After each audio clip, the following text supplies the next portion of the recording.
কেন মুজিজা ধন্য হলো বিবি খাদিজা জীবন যৌবন করিলেন অর্পণ মাল দৌলত যা ছিল নবী চরণে সুপিয়া দিল বানাইল তারে জীবনের আপন আল্লাহ নবী গুণের নবী গো আপনি নবী আমার জীবনের জীবন আপনি নবী আমার জীবন সাথী অন্ধকার কবরের বাতি আপনায় পাইলে হব জান্নাতি আরে রাহমাতাল লিল আলামিন আপনি মুমিনের আপন গুনাহগার উম্মতের আপনজন আল্লাহ নবী গুণের নবী গো আপনি নবী আমার জীবনের জীবন আরে রাহমাতাল লিল আলামিন আপনি মুমিনের আপন গুনাহগার উম্মতের আপনজন আল্লাহ নবী গুণের নবী গো আপনি নবী আমার জীবনের জীবন জোরকান মারহাবা আল্লাহ নবী বললেন খাদিজা রাত 12টার পরে আমি তোমার ঘরে দরজার কাছে আসলাম একটা ডাকের বেশি দুইটা ডাক দিলাম না খাদিজা তুমি কি ঘুমাও না মা খাদিজাতুল কুবরা বলে ইয়া রাসূলুল্লাহ ইয়া হাবিবাল্লাহ আপনার আগে তিনটা স্বামী সংসার করছে এইরকম কোনোদিন হয় নাই ও নবীজি যতদিন ধরে আপনার সাথে ঘর সংসার করতেছি আল্লাহর কসম করে বললাম নবী গো আপনার আগে বিছানায় পিঠ দিয়ে ঘুমাতে যাই নাই চিল্লা কর মারহাবা আর আমাদের খাদিজা একটা একটা করে আছে এই যে বাচ্চা চলে আসছেন না বাড়ি যা দেখুন যে লুইটে বুইটে ঘুম পাড়তেছে সব বোন এসে ফাঁকে গেছে না ভাবছি আরে হেও খাদিজা আর এও খাদিজা আমার ভাইয়ের আমার আপনি যদি সল্পপা শহর থেকে আসতে যদি রাত 12টা হয় রাত 12টার পরে আমাদের খাদিজার ঘরে দরজার কাছে যা ডাক দিবেন খাদিজা খবর নাই ও খাদিজা খবর নাই ও খাদিজা উত্তর না মানে একই মেম্বার ভাই কি বুঝতেছেন কিছু ভাই বুঝতেছে যে হ্যাঁ হুজুর বাস্তবের সাথে মিল করে আমি সকল হাদিসের কথা বাস্তবের সাথে মিল করে বলি আমার নবী হাত দুটো টান করে দেখা দিছে আমার বুকে আয় মা খাদিজাতুল কুবরা দৌড়া দেয় আমার নবী বুকের সাথে মাথা ঠেকাইয়া বলে ইয়া রাসূলুল্লাহ ইয়া হাবিবাল্লাহকে বিছানায় পিঠ দিয়ে ঘুমোতে যাই না আর আপনার প্রেমে পড়িয়া আমার সমাজবি অর্থ সম্পদ তালা তালুক যা কিছু ছিল সব আপনার কদমে কোরবান করে দিলাম অমনি আমার নবী মা খাদিজার চুল ধরছে চুলে ধরে চুমু দিছে সুবহানাল্লাহ তো জোরে কর মা খাদিজাতুল কুবরা বলে নবী গো আপনি আমার চুলে চুমু দিছেন আমার নবী বললেন খাদিজা আমি তোমার চুলে চুমু দিয়া নারীদের ইজ্জত আর মর্যাদা বাড়িয়ে দিয়ে গেলাম সুবহানাল্লাহ তো জোরে কর আল্লাহ নবী বললেন খাদিজা আমি নবী বললাম স্বামী হইয়া বিবির চুল ধরে চুমো দেয় এটা হলো আমি নবী আমার আদর্শ ভিত্তিক সুন্নত আমার নবী নিজের বিবি খাদিজাতুল কুবরার চুলে ধরে চুমো দিছে আমরা কারা কারা বড় চুল ধরছি চুলে ধরে চুমো দিছি একটা লোক হাত তুলে দেখান তো দেখি কারা কারা একজনও নাই কি আমার ভাইয়ের আমার মুসলমান ভাইরে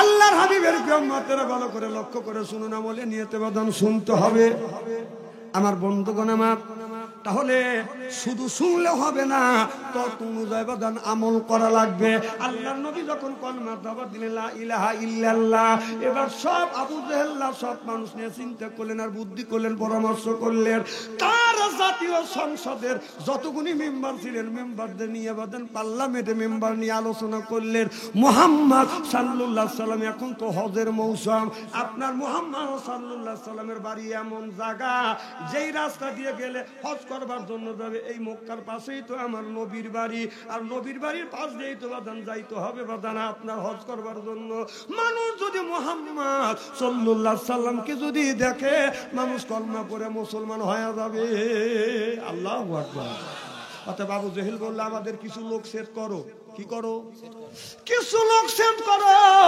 যে দুই রাস্তার মোড়ে দাঁড়াও বলো ডান রাস্তা দিয়ে যাও না এটা বাম রাস্তা দিয়ে যাও এটা হলো বাইপাস আপনার এই ডান রাস্তা দিয়ে গেলে মুহাম্মদ সাল্লাল্লাহু আলাইহি সাল্লামের সাথে দেখা হবে, কলমা পড়ে মুসলমান হবে। এই জন্যই আবু জেহেল চিন্তা করলো যেন ডান রাস্তা যেন যাইতে না পারে, বাম রাস্তা দেখা দিবে।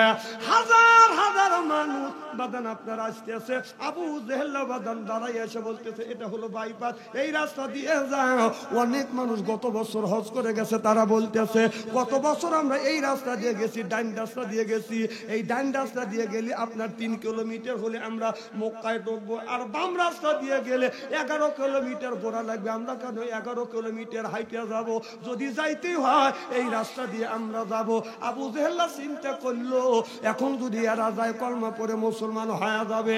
এবার আবু জেহেল বলতেছে তোমাদের ভালোর জন্য আমি দাঁড়াইছি, যদি 11 কিলোমিটার যদি হাঁটতে হয় তারপরও তোমাদের মঙ্গল আছে, আর 3 কিলোমিটার শর্ট রাস্তা দিয়ে যদি যাও তোমাদের অমঙ্গল হবে। কয় কি অমঙ্গল হবে?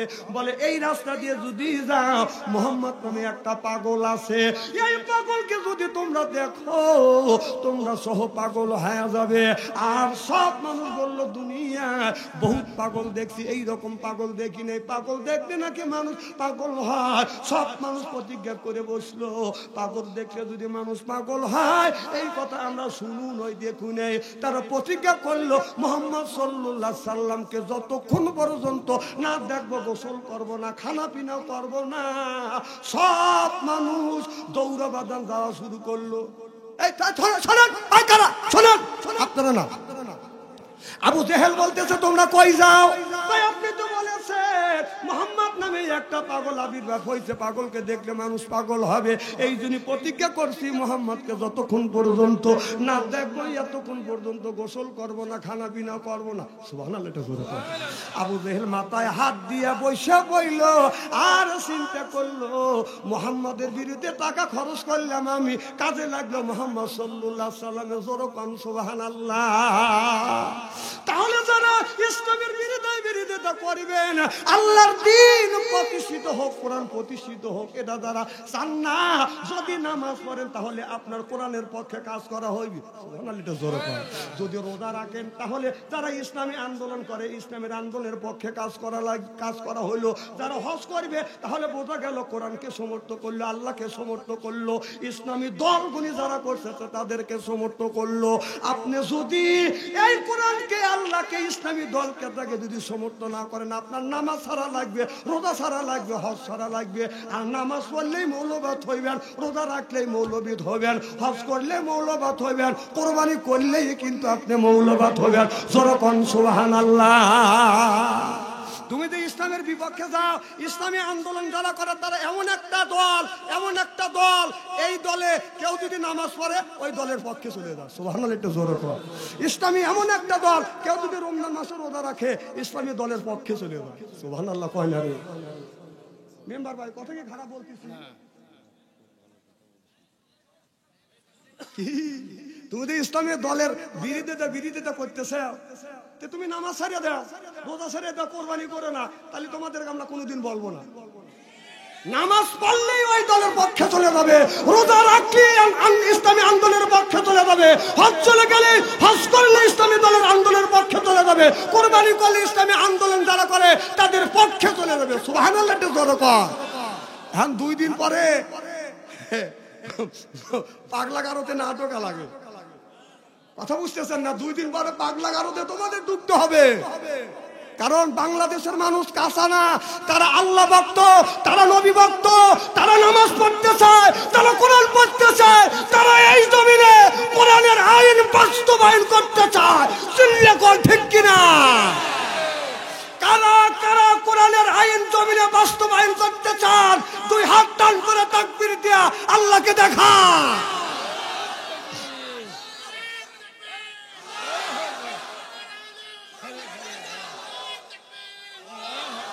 হাত নামান। আল্লাহ যেন আশা পুরো করে। জোরে কোন আমিন।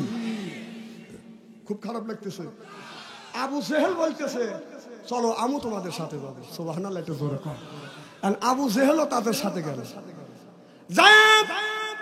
সব মানুষ লক্ষ্য করে দেখে আবু জেহেল এই যে কোকড়ানো চুল আর টানা টানা হলো চোখ, আর ফুলের ফাপড়ির মতো ঠোঁট, আর দুধের মধ্যে আলতা দিলে যেমন রং হয়। এই লোকটা কি পাগল?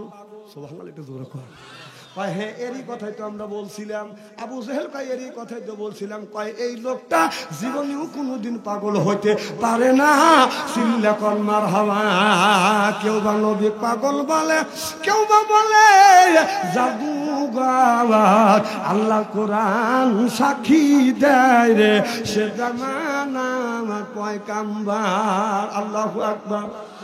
এবার সব মানুষ আমার নবীর কাছে যা দাঁড়াইছে, আবু জেহেল্লা বলতেছে আমি প্রশ্ন করব, তোমরা শুনবে। বলে কি?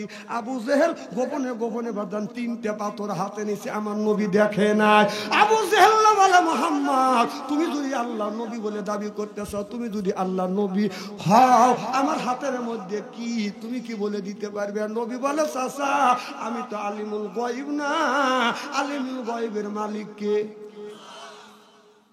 বলে চাচা আমি না বলি আপনার হাতের মধ্যে কি রয়েছে, এইটা যদি উত্তর দেয় তাহলে জিনিসটা কেমন হবে? এবার সব মানুষ বলে আবু জেহেল্লা তোর তো প্রশ্ন করাই হয় নাই। সুবহানাল্লাহ, একটু জোরে কর। তোর প্রশ্ন করাই হয় না। এবার সব মানুষ বললো এইটাই তো ভালো। এবার আবু জেহেল চুপ করে রইল। আল্লাহ নবী বললেন, হে আবু জেহেলের হাতের মধ্যে তোমরা কি আছো? জবান খুলে বলো। 3টে পাথর। জবান খুলে বলতেছে আবু জেহেলের হাতে পুরানো 3টে, আমরা ছোট ছোট 3টে পাথর। সুবহানাল্লাহ, একটু জোরে কর। আবু জেহেল পাথর ফালা দিয়ে কয় যে দেখো আমার বাতি যে জাদু লাগাইছে, পাথরে জাদু লাগাইছে, যেই পাথর কথা কয়। আমার নবী কি জাদুঘর? কেউ বা নবী পাগল বলেন, কেউ বা বলে জাদুঘর। আল্লাহ কোরআন সাক্ষী দেয়, সে জামানার পয়গাম্বার। আবু জেহেল মুখের মধ্যে একটা খেজুর ছিল, আর খেজুরের বিচি ছিল। খেজুরের বিচি বের করে বলে বাতি দেয়, এটা কি? কয় খেজুরের বিচি। আবু জেহেল্লা বললো এই খেজুরের বিচি মাটির মধ্যে আমি পুঁতলাম, আর তুমি যদি নবী হও তোমাকে আমি নবী বলে মানবো। এই গাছ, এই খেজুরের বীজটা যেন গাছ হয়, গাছ হইয়া যেন বড় হয়, খেজুর জানি ধরে, আর যদি ধরাইতে পারো তাহলে তোমাকে নবী বলে মানবো। কারণ নবীদের এই ক্ষমতা আল্লাহ দিছে। আল্লাহ অমনি চুপ করে রইলেন। জিবরাইল আলাইহিস সালামের ঘন্টা বেজে আসলেন। মোহাম্মদ হাই গেবনা গোপ্তা টানা গোপ্তা। জিবরাইল হাই গেবনা গোপ্তা টানা গোপ্তা। রব্বুল জলিল সিল্লাকান আল্লাহু আকবার। জিবরাইল আলাইহিস সালাম বলে নবী গো, আপনি মুখ দিয়ে যা বলবেন তাই হবে। আমার নবী বললেন, এ আবু জেহেলের হাতের বোনা বীজ তাড়াতাড়ি তুমি ফোটো। এবার গাছটা বাদান ফুটতে লাগলেন, মাটিটা ফাটলেন, গাছটা বাদান বের হলেন, গাছটা ধীরে ধীরে বড় হয়ে গেলেন। আবু জেহেল দেখতেছে, এরপরে খেজুর ধরতেছে, খেজুর পাইকেও গেছে। আমার নবী খেজুর তুলে আবু জেহেলকে বললো, চাচা আপনি মুখে দেন, কিরকম লাগে? বলে মজা লাগে। বলে চাচা আপনার হাতের খেজুরের বীজ আমি বুনছি, গাছ বড় হয়ে গেছে, ফল ধরছে, খেজুর খাওয়াইছি, এখন কলমা করে মুসলমান হও। আবু জেহেল্লা বলে না না, যে মুহূর্তের মধ্যেই কাজ করতে পারে সে জাদুকর ছাড়া অন্য কেউ বাদন হইতে পারে না। মাইয়াদি আল্লাহু ফালা মুদিল্লাহি লা ওয়া মাইয়াদিল্লাহু ফালা হাদিয়া লা। আল্লাহ যারে হেদায়েত করে মানুষ তারে গোমরা বানাইতে পারে না। আল্লাহ যারে গোমরা বানায়, আমার মতো মৌলবি বাচ্চু আন্তরিকে বাইতে খাওয়ালে হেদায়েত প্রাপ্ত হবে না। হেদায়েতের মালিক কে? খুব খারাপ লাগতেছে। আবু জেহেল বাড়ি চলে গেলাম। তার পার্লামেন্টে যতগুলি এমপি ছিলেন, মেম্বার ছিলেন, তাদের ডেকে বললেন মুহাম্মদকে চলতে দেওয়া যাবে না, কোরআনের কথা বলতে দেওয়া যাবে না। আবু জেহেল বলল লা তাসমাউ লিহাযাল কোরআনি ওয়াল গাউফি। এই কোরআন চলতে দেওয়া যাবে না, কোরআনটাকে বলতেও দেওয়া যাবে না। এটা হলো আবু জেহেল বলেছিল, সেইটা আল্লাহ রেকর্ড করছে। কথা কার? তাহলে আবু জেহেল বলছিল লা তাসমাউ লিহাযাল কোরআনি ওয়াল গাউফি, কোরআন চলতেও দেওয়া যাবে না, বলতেও দেওয়া যাবে না। ঠিক 16টা বছর এই জমিনে কোরআন চলতেও দেয় নাই, বলতেও দেয় নাই। বলার জন্য আসছি, মাহফিল থেকে অপমান করে তারা দিছে। চিল্লা কোন ঠিক কিনা?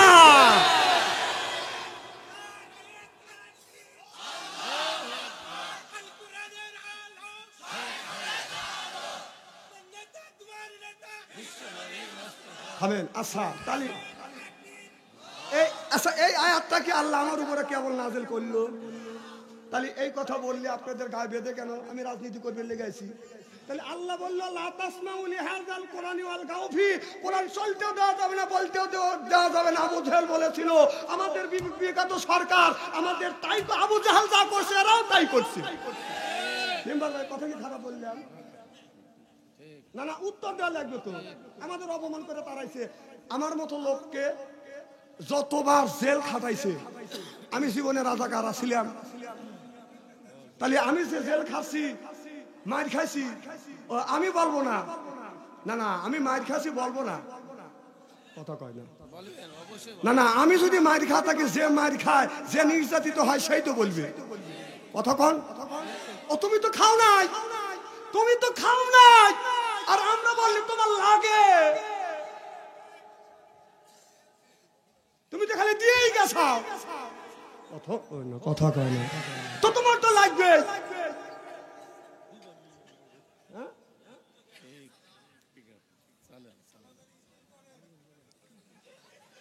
না না, তাও যদি আপনার স্ত্রী হয়, স্ত্রী কি দিয়ে করা লাগবে কর? আমি সব রকমের ওয়াজ জানি, একেবারে ভ্যালু মনে করেন না। সারা বাংলাদেশের এমন কোন ডিস্ট্রিক্ট নাই যে আল্লাহ ওই জেলায় এই গুনাহগারকে নেয় না। সব ধরনের ওয়াজ জানি, আপনারা ও টেনশন করেন না। আলেম যখন আল্লাহ বানাইছে, মারহাবা একটু জোরে কর।